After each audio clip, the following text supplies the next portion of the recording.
ബാത്റൂമുകളിൽ നിന്ന് വരുന്ന waste water ബ്ലോക്കാണ് എന്ന് പറഞ്ഞ് നമ്മളെ വിളിച്ച് നമ്മൾ വന്നതാണ്. അപ്പോൾ ഈ ബാക്ക് സൈഡ് വരുന്നതെന്ന് പറഞ്ഞാൽ മുകളിലത്തെയാണ് ഈ ബാത്റൂം, തൊട്ട് താഴത്തെ 2 ബാത്റൂം, അങ്ങനെ 3 ബാത്റൂമുകളുടെ ലൈനാണ് ഇവിടെ വരുന്നത്. ഇവിടെ തൊട്ട് താഴെ തന്നെ ഒരു മാൻഹോളും ഉണ്ട്.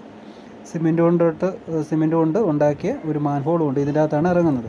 അപ്പോൾ ഇതിൽ നിന്ന് വെള്ളം അങ്ങോട്ട് പോകുന്നില്ല. മൊത്തത്തിൽ ബ്ലോക്ക് ബാത്റൂമിൻ്റെ അകത്തോട്ട് കവിഞ്ഞൊഴുകുന്നു എന്നൊരു പ്രശ്നമാണ് ഇവിടെ പറഞ്ഞ് നമ്മൾ വന്ന് നോക്കിയത്. നമ്മൾ അഴിച്ച് നോക്കിയപ്പം കണ്ടത് തൊട്ട് സൈഡിൽ നിൽക്കുന്ന ഒരു 2 തെങ്ങുകൾ, ഏതാണ്ട് ഒരു 2 മീറ്റർ 3 മീറ്റർ അകലത്തിൽ തെങ്ങുകൾ നിൽപ്പുണ്ട്. അതിൻ്റെ വേരുകളെല്ലാം കൂടെ ഇതാണ്ട് ഇതേപോലെ ഈ മാൻഹോളിൻ്റെ അകത്തൂടെയും അല്ലാതെയും നേരെ പൈപ്പിൻ്റെ അകത്തൂടെ കയറി മൊത്തത്തിൽ ബ്ലോക്കായതാണ്. ഈ കാണുന്ന മൊത്തത്തിൽ ബ്ലോക്കായി നിന്നെയാണ്.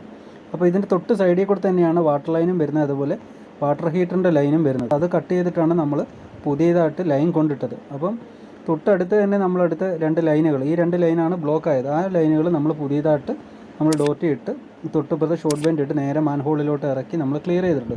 അപ്പോൾ ഇങ്ങനെ തെങ്ങുകൾ വരുന്നിടത്ത് ഭയങ്കര ഒരു വിഷയമാണ്.